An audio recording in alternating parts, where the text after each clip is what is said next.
जय श्री गणेश। आज बुधवार के दिन भगवान श्री गणेश जी का पूजन किया जाता है। साथ ही बुधवार के दिन बुधदेव यानी भगवान श्री गणेश जी को समर्पित व्रत किया जाता है। भगवान गणेश सभी देवी देवताओं में सबसे पहले पूजे जाने वाले देवता हैं और भगवान श्री गणेश जी को विघ्नहर्ता कहा जाता है। समतापुर नगर में मधुसूदन नाम का एक व्यक्ति रहा करता था। वह बहुत धनवान था। मधुसूदन का विवाह बलरामपुर नगर की एक कन्या संगीता के साथ हुआ। शादी के बाद संगीता अपने मायके चली गई और मधुसूदन उसको लेने के लिए बलरामपुर गया। मधुसूदन ने पत्नी के माता पिता से संगीता को विदा करने के लिए कहा। माता पिता बोले, बेटा आज बुधवार है और बुधवार के दिन किसी भी शुभ कार्य के लिए यात्रा नहीं करते। लेकिन मधुसूदन नहीं माना और वह अपनी जिद पर अड़ा रहा। उसने ऐसी शुभ और अशुभ बातें मानने से इनकार कर दिया। दोनों ने बैलगाड़ी से यात्रा प्रारंभ की और मधुसूदन अपने ससुराल से संगीता को लेकर निकल पड़ा। कुछ दूर की यात्रा के बाद उनकी गाड़ी का एक पहिया टूट गया। वहां से दोनों ने पैदल ही यात्रा शुरू की। उसके बाद रास्ते में संगीता को बहुत प्यास लगी। संगीता ने अपने पति मधुसूदन से कहा कि उसे प्यास लगी है और वह उसके लिए पानी लेकर आए। मधुसूदन उसे एक पेड़ के नीचे बैठाकर पानी लेने के लिए चला गया। जब थोड़ी देर के बाद मधुसूदन वापस लौटकर आता है तो वह देखता है कि उसी की शक्ल का एक व्यक्ति उसकी पत्नी संगीता के पास बैठा है और वह दोनों आपस में बहुत हंस हंस कर बातें कर रहे हैं। तो वह बुरी तरह से हैरान उठा क्योंकि उसकी पत्नी के पास उसी की शक्ल सूरत का दूसरा व्यक्ति था। उसके बाद जब संगीता ने मधुसूदन को देखा तो संगीता भी बहुत हैरान रह गई। वह दोनों में कोई अंतर नहीं कर पा रही थी क्योंकि दोनों की शक्ल सूरत एक जैसी ही थी।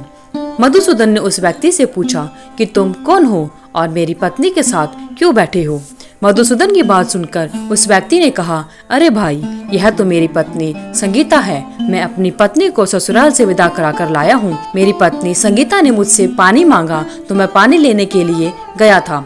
लेकिन तुम कौन हो जो मुझसे ऐसा प्रश्न कर रहे हो। मधुसूदन ने कहा, जरूर तुम कोई चोर या ठग हो। यह मेरी पत्नी संगीता है। मैं इसे पेड़ के नीचे बैठाकर जल लेने के लिए गया था। इस पर उस व्यक्ति ने कहा, अरे भाई, झूठ क्यों बोल रहे हो। संगीता के लिए पानी लेने तो मैं गया था। मैंने तो जल लाकर अपनी पत्नी संगीता को पिला भी दिया। अब तुम चुपचाप यहाँ से चले जाओ, नहीं तो सिपाही को बुलाकर तुम्हें पकड़वा दूंगा।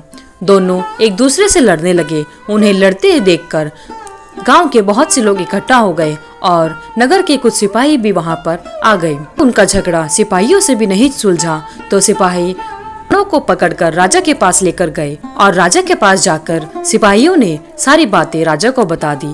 उसके बाद राजा भी कोई निर्णय नहीं ले पा रहा था। तब राजा ने संगीता से पूछा कि तुम ही बताओ कि तुम्हारा असली पति कौन है। संगीता भी उन दोनों में से अपने असली पति को नहीं पहचान पा रही थी। तब उसके बाद राजा कहता है कि मैं तुम दोनों को कारागार में डाल दूंगा, नहीं तो तुम बता दो कि तुम में से असली मधुसूदन कौन है। राजा के फैसले पर असली मधुसूदन भयभीत हो गया।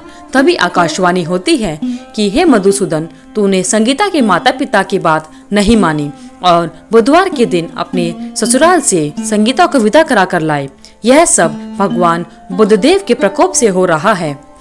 मधुसूदन ने भगवान बुधदेव से प्रार्थना की कि हे भगवान बुधदेव, मुझे क्षमा करो, मुझसे बहुत बड़ी गलती हुई है। भविष्य में अब मैं कभी भी बुधवार के दिन किसी भी शुभ कार्य के लिए यात्रा नहीं करूंगा और सदैव बुधवार को आपका व्रत किया करूंगा। मधुसूदन की प्रार्थना करने से भगवान बुधदेव ने उसे माफ कर दिया और तभी दूसरा व्यक्ति राजा के सामने से गायब हो गया। राजा और दूसरे लोग इस चमत्कार को देखकर हैरान रह गए। भगवान बुधदेव की इस अनुकंपा से राजा ने मधुसूदन और उसकी पत्नी को सम्मान पूर्वक विदा किया। जब दोनों राजा के महल से निकले तब कुछ दूर चलने पर रास्ते में उन्हें बैलगाड़ी मिल गई। बैलगाड़ी का टूटा पहिया भी जुड़ा हुआ था। दोनों उसमें बैठकर समतापुर की ओर चल दिए। मधुसूदन और उसकी पत्नी संगीता दोनों बुधवार को व्रत करते हुए आनंद पूर्वक जीवन यापन करने लगे। इस तरह भगवान बुद्धदेव की कृपा से उनके यहाँ खुशियाँ बरसने लगी। इस तरह से जो भी स्त्री या पुरुष विधिवत बुधवार के दिन भगवान बुद्धदेव भगवान श्री गणेश जी का व्रत करता है और व्रत करने के साथ साथ भगवान बुद्धदेव की व्रत कथा को सुनता है तो उसके सभी कष्ट दूर हो जाते हैं। भगवान श्री गणेश बुद्धदेव की आप सभी पर कृपा बनी रहे। धन्यवाद। अगर आपको वीडियो अच्छी लगी तो वीडियो को लाइक करें, शेयर करें, चैनल को सब्सक्राइब करके बेल आइकन को जरूर प्रेस करें ताकि आगे आने वाले सभी वीडियोस की नोटिफिकेशन आप तक समय से पहुंचती रहे। धन्यवाद। आपका दिन मंगलमय हो।